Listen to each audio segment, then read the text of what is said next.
Hello there. I'm David A. Specht, and I want to be your coach.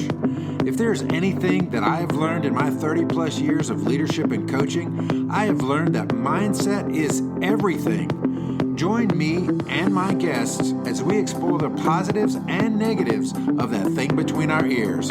This is Keep This in Mind. Welcome to Keep This in Mind, brought to you by davidaspecht.com. And of course, I am David A. Specht. And today's show, folks, is going to be one for the record books. We're going to dive deep into that thing between our ears from a completely different standpoint. Today on my show, I have my friend Greg Pihs. He's founder of GP Mind Growth Academy. He is a Neuro-Linguistic programming master. And yes, I said master. He trains other people to be the same. He is a fire-walking facilitator, and that's a whole nother story. But Greg, welcome to the show today.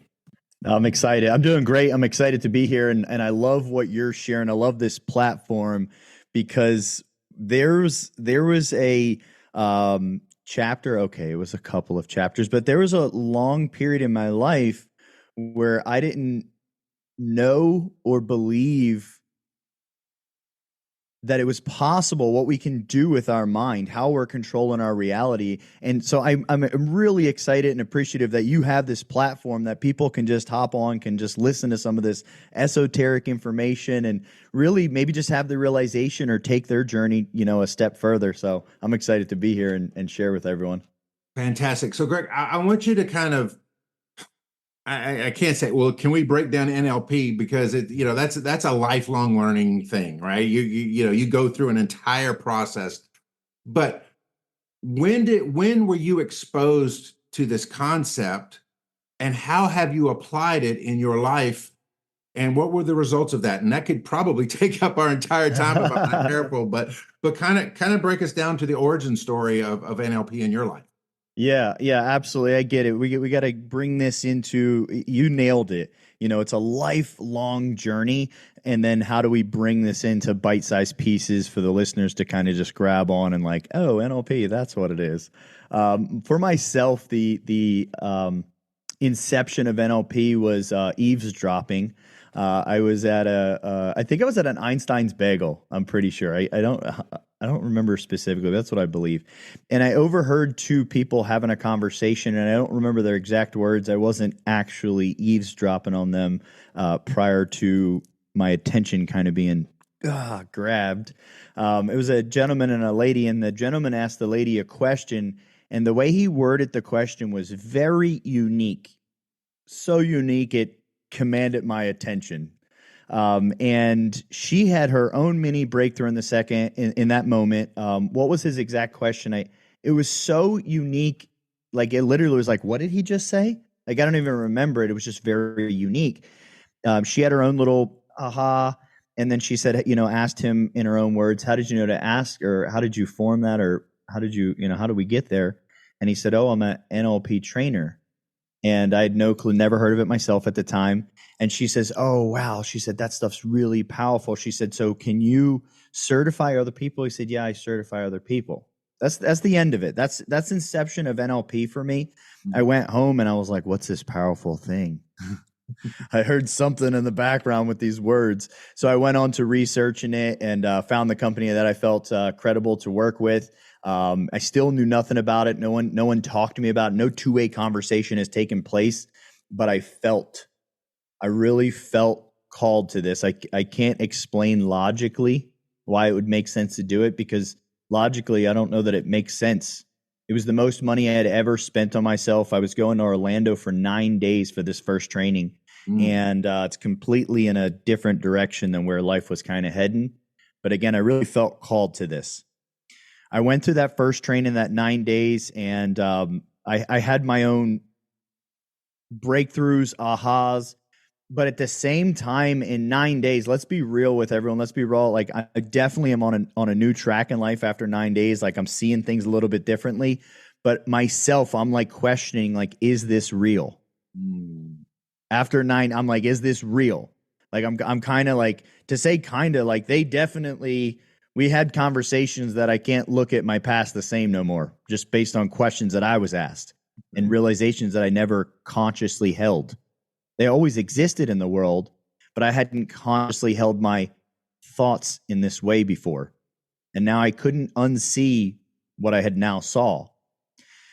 When I came home, my son, he turned, today is the 8th. Yeah, yesterday.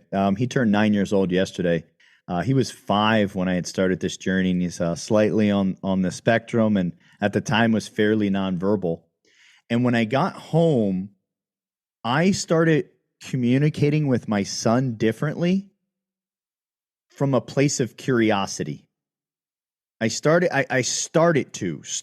We're 9 days into this journey, if you will. It's very a small amount of time. Now, these are like 12-hour days, but still. So out of curiosity, I started learning, how we're speaking to ourselves and others has a neurological and physiological effect. So I was led through, and I had my result, and then I'm like, but is it actually real? Like, did what they're saying they used, is that what happened? So out of curiosity, I'm trying this with my son. And I immediately start getting vastly different results from him, like in the moment right there. So much so that my wife, she would watch interactions and then she would say, how did you do that? And at the time I didn't know how to explain, 9 days of 12 hours of information. So I would just look at her and I'd say, it's magic, babe. And she'd laugh a little bit, but eventually she got curious. April of last year, she went and got certified. Let me kind of pause there. That's abstract. We can kind of get into the details anywhere. What questions arise, David? Well, I first off, 9 days. That's a huge amount of time. And I would venture to say that you felt like you were drinking from a fire hose the entire 9 days you were there. Then you walk away from that environment, and we know that rooms matter, right? The rooms you stay in the most, the rooms you get in the most affect your trajectory. So you come out of this room of like-minded, like learning, aha people, and now here you are back in the potential rut of life, but yet you're trying to apply what you've learned. What did the first obstacle feel like? What was your first obstacle to embracing and living this out? And how did you overcome or work through that obstacle? Okay, great question. From when I got home, I was all in. And so when I got home, like when you were saying that, I was like, shoot, I didn't have many obstacles when one didn't pop up. But as you were talking, it came down. I was like, oh, okay, we definitely had an obstacle when we started NLP. Okay, so 9 days. So I'm going to share with everyone. I don't remember the exact ticket price, but it's hefty. And then there's the Airbnb and the rental and the flight and keeping business afloat while I'm gone. So we're well into the 5 figures for this situation. Now, for me at this time, I've never invested this kind of money on self and personal development. So I'm freaked out. Like this is like a lot of money for self at the time. I go out there now. Remember, I have not had a 2-way conversation about NLP yet. I still have no clue what it is. I am literally like feel called to this, like more than, and normally I'm a fairly logical person. Mm-hmm. Okay. So I go out there and I don't know anyone that's attending. I don't know people in Florida. Like I'm just like, ta-da, here I am. Let's NLP. And they start talking about within the first day, they start talking about using your imagination and imagining things. And by the end of the second day, when we talk about what was that first hurdle and how did we overcome it, I have a picture that pops up on Facebook frequently. I'm like sitting there on the bed and just look like crap. I called my wife. I was crying in the hotel room. I genuinely believed that these people duped me. I thought I couldn't, I was like heartbroken because I followed my heart and I was all in. And this was an insane amount of not just liquid capital, but energy in my life. And I felt heartbroken because they're like, imagine this stuff. And I'm like, you're not charging me that amount of money to tell me to imagine it. Like, right. We need to do it. Like, right. And they're like, no. You don't need to do anything. You've been doing all of it up till now. You need to imagine it. And I'm like, they're pulling my leg. They're pulling my leg. I'm in the hotel room. It's the end of the second day. We're 9 days long, so we still have 7 days left. I'm crying on the phone to my wife. I like seldomly cry in my life prior to this. I cried plenty actually since. But it like brought me like, this was like huge for me. This was very heavy in the moment. And I'm telling my wife, like, they duped me. They're telling me to imagine things. I can't believe this. And my wife said to me, she said, well, you know, it's really odd that you're out there doing this. Everything's already secured. Maybe you take it across the finish line and just, you know, make your final assessment at that time. But I'm so hurt. I'm like, I don't want to even like, I'm thinking like, you know, like I don't want to keep brainwashing myself in this direction is kind of like where I'm thinking in this hotel that night. Okay. And I get done with my wife shares with me. She says, you know, hey, maybe, you know, that's her. And other than that, you know, I support you. Come on home. If you're ready to come home. I'm sorry that this happened. And her advice was maybe you should wait it out and have the whole experience. I got off the phone with her, and to myself, I committed to myself. I was like, okay, well, like, it's not logic. It was like what I felt called to do. I committed to myself. I was like, I'm going to go all in on this experience. But like, this is to myself. Like, I wasn't telling my wife. I'm by myself, and I'm like, I'm going all in. So, you know, if they say, imagine that there's an elephant in the room, like, I'm going to smell that elephant. Like, this is to myself.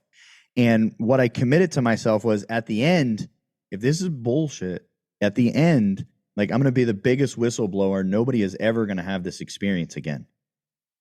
That was the moment. Like 2 days in, like, I was like, this is crazy.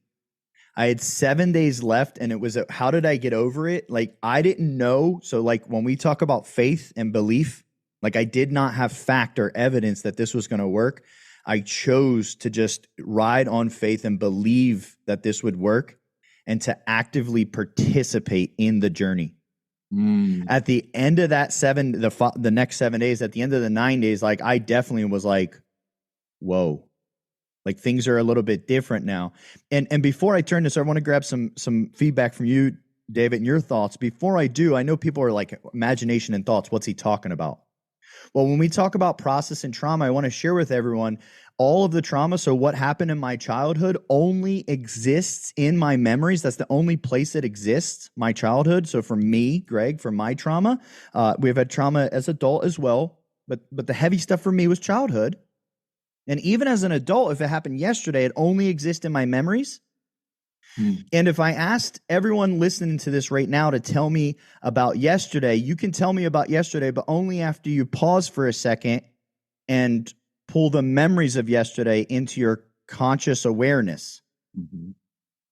And then we could say, where did they come from? And I'm going to suggest your unconscious mind or that of your imagination holds all of your memories.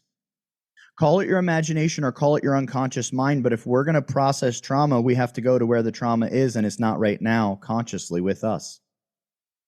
This was a lot of, now in a lot more depth, this is a lot of the realizations we had in those 9 days. Let me send it back to you, David. That was that first big obstacle, like almost didn't even make it to the finish line of the first training.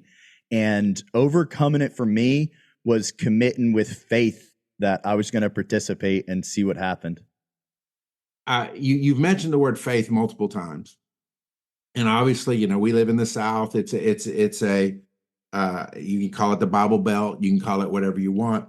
One of the things that I have seen through the people that are our common associates who have been through this training, there is a lot of what you would call, you know, Christian believers involved, because I think they may be predisposed to understanding the concept of faith, you know, having faith in the existence of something that you can't see, taste, touch, or smell, right? And I also believe that we are a created being, and in the fact that we are a created being, there are certain things that were created within us that the Creator intended for us to tap into and utilize in this journey called life. And yeah, and I've seen so much evidence of it. You know, the mind is obviously the biggest one, right? You know, the ability to even have faith in anything is a key thing. But I've even talked to people like chiropractors who talk about how the nerves in the back and how they spread out and they flow healing to the physical body. You know, there's reflexology. There's, you know, it's not all middle, you know, not all Eastern arts and sciences and religion stuff. This is actual by design things. So as I'm hearing you, it takes that same mechanism of faith to understand how our brains are wired to take the experiences of the past, but also to be able to take imaginations for the future and bring them together in the present to create the energy, momentum, and et cetera, for how we're supposed to move through this life. And that's really, in a nutshell, what you teach, right? Yeah, absolutely. Absolutely. And go ahead. I said, as a teacher of that, I guess then the next question would be, okay, here was your obstacle, and that was, oh, I'm back, you know, this is a brainwashing session. This is all crap. It's, you know, it's mumbo jumbo stuff. What do you see as the most common obstacle of your students? Ooh. So that's a really good question. And for everyone listening, now, would you suggest, let me borrow a little context or we can answer both. Are we looking at before they go on the journey of NLP or when they launch the journey of NLP? I would say, let's say somebody has seen your video somewhere, somehow. They saw a share, they saw a reel, they saw whatever. And they're like, Greg, I need you to tell me about this NLP stuff because it sounds very interesting. And then once you start telling them, and then you, not going to say make an offer, but make an invitation for them to go deeper on this, what is the thing that seems to be the roadblock for most people? Oh, good question. Okay. I think I would suggest now.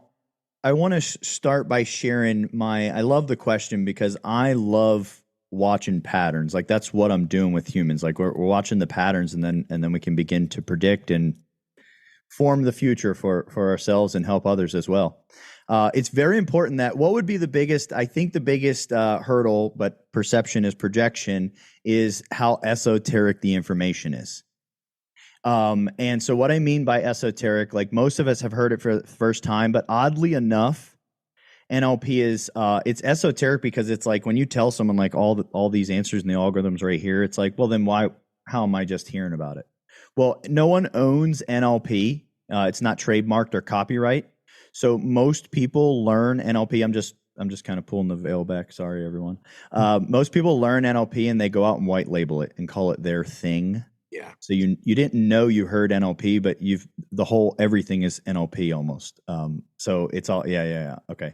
So this is where the thing is, like, it's almost hard for people to realize because it's like, well, if it's all of that, like, why haven't I heard about it? And so I think that might be, now perception is projection. Oh, by the way, that was my hardest roadblock. So I can see others' roadblock because it was what mine was. So I think that might be the hardest one. But to add context, it's hard for me to say it's hard. I don't track that algorithm very tightly because knowing how esoteric this is, I can only feel comfortable accepting someone's money if they know and decide and come to me and say, hey, I'm ready. It's important for me to not close people because it's too esoteric.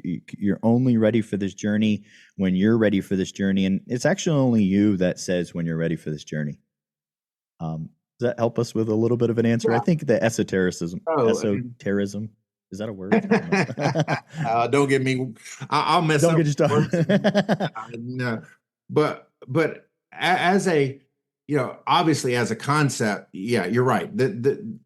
You can find pockets of what NLP teaches everywhere, right? I mean, everywhere. you can even go back to the manifestation movement and say, well, they're just really embracing a version of NLP, maybe at a more grand level, but 100%. But if you could reduce it down to 2 or 3 sentences, what would you reduce it down to? Okay, I love it. So I love that the the sentence that I like, if I was reducing it down to one, and for everyone listening, this isn't fair to put NLP in one sentence, but the sentence that Greg says, I suggest that it's the study of how we communicate and form decisions. NLP is the study of how we communicate and form decisions. When I say communicate, the word communicate is consciously chosen. Our communication, some of us have heard, maybe some of us hear them for the first time. So 7:38:55. The words that I'm saying right now are only 7% of the communication. My tonality, if I drop it down, or if I pick up my pace and I get excited, or if I put in pauses.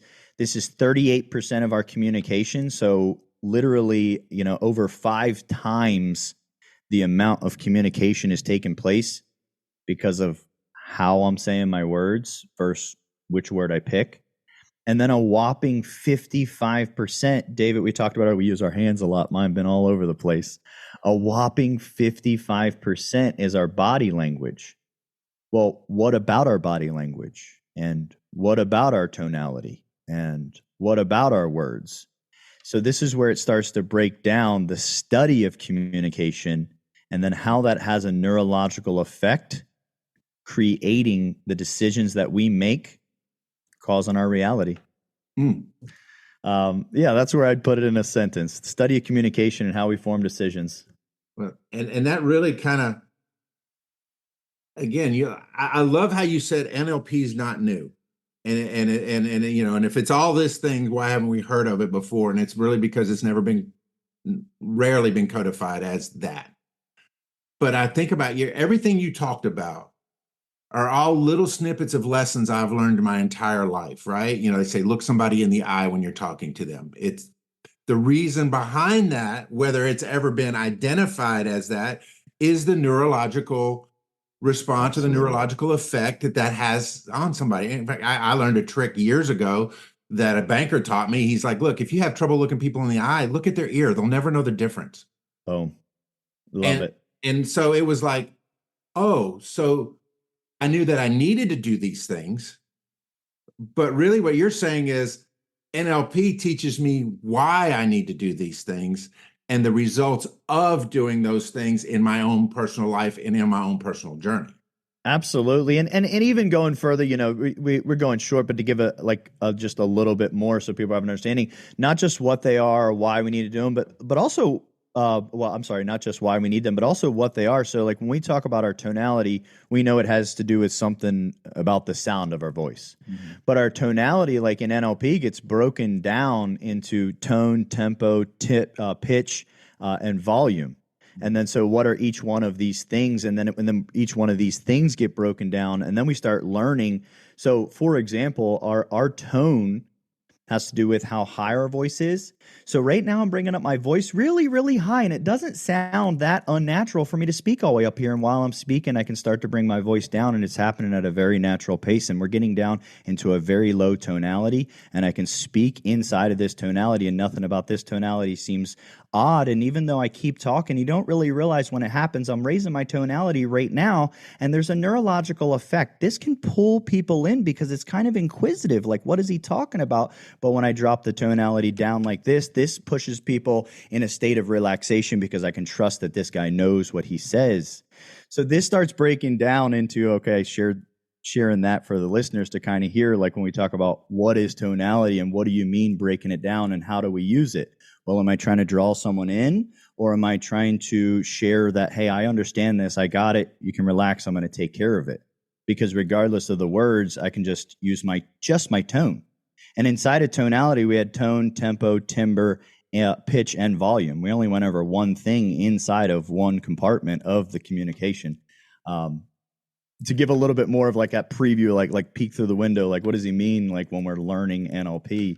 The dilemma with NLP when people do learn it, you asked like earlier, like before they dive in, what's that roadblock? I'll be candid. The dilemma with after people learn NLP is like, okay, now I know there's all these things to my voice. There's all these things to my body.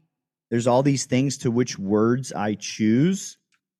And then when we get done learning it, the dilemma is like, well, what do I do with it? Mm-hmm. See, that's why a lot of people choose to white label NLP. NLP doesn't tell you what you should do, only what's possible for you. Mm-hmm. We have to be the one that's responsible for the decision because it's our future we're going to create. I think, one of if there was a key word that pops into my mind through all of what we've discussed so far, it's intentionality, right? Boom. It's not going through life and relationships just as it comes and being reactionary. It's more of an intentionality in everything that we say and that we do, because we know that intentionality will produce a result. David, if your listeners took nothing else away from this episode but that will change their entire life. Mm. Consciously decide what is it I want and be intentional about going after that. Like that. Like when I'm talking to this person, what is it that I'm intentionally trying to convey? I love that. I love that you brought that up. That's a beautiful way to bring together all we've talked about so far. Yep. And yeah, so my brain's going like 90 to nothing. So that's the reason for the awkward pause, guys. But I want to springboard this, because you brought into your mission, and it seems like it's been relatively recently. It may not have been, but the idea of walking on coals. Yes. Obviously, somebody of my age remembers, the big Tony Robbins moments where he would come to the, whatever hotel, and they would have like the coals outside, and that was the big, finishing moment of taking control of your life and everything. Tell me, here we are, Greg's gone through the 9 days. He's now, he's been all in. He's made this his life. Now all of a sudden he's like, there's something more. There's something else that I feel like needs to take place. Kind of take us through that journey, and then take us through the why behind why you think everybody should at least. I love it. Okay, let me, for the listeners listening, after we did that 9 days, I go back several times for trainings, 14 days, 21 days, things of that nature. Becoming an American board certified neuro-linguistic programming trainer. Once I reached the level of trainer in those 9 days, I wasn't a trainer. Once I reached the level of trainer, I was capable of certifying people at the practitioner and the master practitioner level. So I launched the training academy, and I began certifying people because of my why in the NLP. Really, my biggest why was, first, this was for self. And I was like, oh, I think this works. For whatever reason, my convincer, my meta program, in order for me to be convinced, I didn't consciously know this until I experienced it. But when I saw the change with my son, I was convinced. I was like, this works with anyone then. Like, this works with anyone. We got to get this in everyone's hands. Okay, so then we start in a conference room. We start teaching this information. And because I'm an American board certified trainer and own the training academy, and I'm in the front of the room, everyone's like, yeah, okay. And I'm sharing valuable information. But I realized there was a gap. There was a gap in, they're hearing me, they're seeing a demonstration, and then we're using our imagination to create a breakout session where they're imagining that there's this problem they're solving. And this does work. And as a trainer, you just have to control the energy in the room so everyone can be in this state, so they can have the experience. But I thought to myself, man, there's got to be a way where I can create the experience undeniable, like where they have to use these tools in the workshop at an undeniable level. Now, with that being said, this was just pondering in my mind. I wanted to share NLP at a more powerful level. And then a peer of mine, an NLP trainer, peer of mine, reached out and said, hey, I just did this firewalking experience. She said, you'll absolutely love it. It's incredible. And I don't have logical understandings to share with you guys. I'm an Aries, and maybe that means something. Maybe it doesn't mean something. I had no more questions. There's plenty of things that I don't do, and I have no more questions. I'm like, that's not for me. Like, more than not, that's how it actually goes. When this fire thing, much like NLP, I was like, where's the tab? Like, let's go. I'm in. I didn't have any more questions. Like, I was called to the fire. So I went and had my experience. Absolutely. I mean, it's a life-changing experience. So let's share a little bit about what is that experience? Why does someone walk on fire? Fire walking is an ancient practice. It's actually over 4,000 years old. I believe the oldest record of fire walking, I believe that we have, I believe is from India, and it's over 4,000 years old. Now, why would someone walk on fire? Well, for everyone listening, I don't think there's any good logical reason to be walking on fire. So why do we do it then, right? It's a metaphor. It's a metaphor. There's absolutely no trickery. Before you walk on fire and before I walked on fire, like I almost went because I had to see the magic. Like, what's the trick? Like, do we spritz the coals or something? Or like, do we spray them with powder them? Do we put something on our feet? You know, it's like, I got to see the trick. And then there's no trick. And then they're like, by the way, you're next. And there I am standing in front of the coals. And like, well, but you didn't give me the trick yet. And you're left believing that this is impossible. The coals are 1,200 degrees and aluminum melts at 1,100. You're left believing this is impossible. But if you're willing, there's only two things that we can do during this experience. First, we got to control the controllables. So what are the controllables? I can't control the temperature of those coals. I can't control how they're going to feel on my feet, but I can control how I place each foot. I can control how fast I walk. I can control what I think about. I can control what I look at. So, intent. What is my intent? Why am I even standing here? Like I'm not, there's something that I want to break through. So I focus on the successful completion of this. I focus on being on the other side and having my breakthrough. I submit to the experience. No one can make you walk on fire. Don't ever do it. If anyone ever tries to make you do it, even if they tried to just verbally convince you a little bit, because it's on you to be present in the moment and receive from the fire. And no one can make you do that. You have to do that. Well, how do I receive from the fire? You're going to have to use your imagination. Once I focus on the desired outcome that I want, and I have my focus relentlessly tied into just this thing, there's only one more thing I can possibly do to get across, and that's just take the next step. And when we do that and we get to the other side, you have an undeniable experience. This experience, much like the reverse of someone getting PTSD or PTS, it didn't take 2 car accidents for neurology to be rewritten and them not to want to get in the car. It only took 1. It doesn't take 2 times for you to walk across these coals for neurology to be rewritten. You will not be able to run the program of fear the same way you ran it in the past. When the opportunity of fear arrives in your business, you'll get focused on the desired outcome that you want and just take the next step.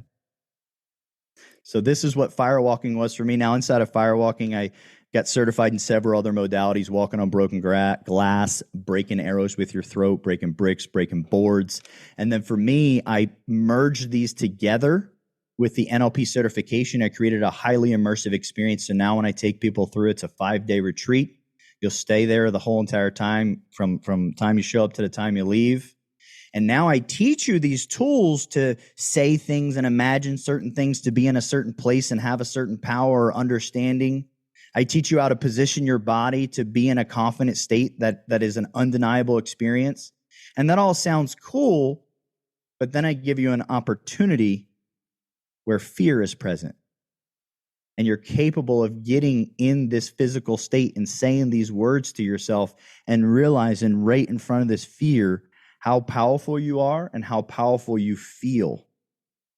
So for me, firewalking, I didn't consciously know it before. I just kind of, again, felt called to it. But it was that thing I was unconsciously looking for so I could create that immersive experience. So I'm not just telling you about NLP. You're having the physical experience utilizing these tools before you even leave. Wow. That's powerful, because I would say one of the failings of modern day personal development events, whether it's a retreat, a 1-day, a boot camp, whatever, is the lack of practical application before leaving. Yeah, for sure. And I tell people this all the time. I said, look, the very first thing you need to do when you will leave an event is implement one thing. I don't care what it is. I don't care how small it is, because you will lose your momentum and you will fall back into old habits. I would venture to say that if you had not applied the NLP teaching to your son immediately upon returning, you would have fallen into the same trap, or could have fallen into the same trap. So the idea that whether you put the two together or not, consciously, the idea of all of these, experiences on site that you're creating was almost a not a copycat, obviously, but a similar set of circumstances to what you experienced, because what you did was you're like, I immersed and then I applied. And what you're doing is you're immersing them and then you're having them apply it in whether they think it's safe or not, a safe environment to like you said, neurologically reprogram, so that when they are in the world and they are away from the controlled environment, they can apply it with confidence. That's right. So I think this brings us to the plateau, if you will, of our conversation. If I was listening to us, my next question would be, okay, what do I do next? Or what do I do first? So my question for you as we try to land the plane here a little bit is, number one, how do they find you? Number two, what's this look like? Because you said, I don't want anybody coming to me that's not ready. What does getting ready look like? I think those are the two best questions to answer as we wrap up for today. I love it. So in terms of people being able to reach out or being in the vibe, would it be okay? Can I share some website links? Is that an option? Yes. So go ahead and verbalize it for those that are like in the car, but then I'll also include them in the show notes for those who want to go to the website and see the show notes. Perfect. So for those of you listening and are watching, gathering more information, a great place to do that's probably going to be gpmindgrowth.com. So gpmindgrowth.com, you'll be able to go on there, and there's absolutely nothing for sale on that page at all. So just information. If you wanted to schedule a time to have a discovery call, you'll be able to do that on there. Facebook is going to be a great place to connect. Just right on my personal page or whatever it is, gregpihs.com. You guys be able to, if you're watching, you can see that name. And for those of you listening, my last name is Ship, spelled backwards, oddly enough. So Greg Pihs. Yeah, we can't miss that one now. So social media is a great place. Now, for those wondering, David, you said, how do people kind of get to realize, do they want this or not? So for those of you listening, follow on Facebook. I'm building out a private community right now, 100% free for everyone. I'll keep that posted on my Facebook page, and people are going to be able to go in there and really get content and determine that, like, hey, this is the community. It makes sense or it doesn't, before they're spending any money or going any further. And before people get too heavy into getting certified in NLP and things of that nature, GP Mind Growth Academy also hosts one-day firewalking events almost every month. So if people are looking to just kind of get a little flavor, a little transformation, there's options out there for everyone. David, I really appreciate getting to be on here today and share this information with everyone. This platform, we need more of these platforms, more of these conversations. There's people listening today that I know have had some incredible aha moments and even going to take those and run. And the trajectory of that in 10 years just completely and totally alter their life in a positive manner. So I appreciate getting to be here. Thank you, Greg, so much for being on the show today. And I close the show out with the same phrase, and I say this every week, and it almost sounds disingenuous because I say it every week, because I say, and it really applies this week. But here is how we close out every show, and I'm going to say it again, and if you haven't written it down, write it down. It's not knowledge that's power; it's applied knowledge that is power. Apply that knowledge that you've learned today, and you'll see it. Your life will change for the better for it. I guarantee it. God bless everybody. Thank you so much for being a part of the show today. Thank you, Greg, for being on the show today. Remember, applied knowledge is power. God bless. That is going to do it for this episode of Keep This in Mind. For more, visit davidaspecht.com. Like, follow, and subscribe. Thank you for listening, and remember, applied knowledge is power. God bless.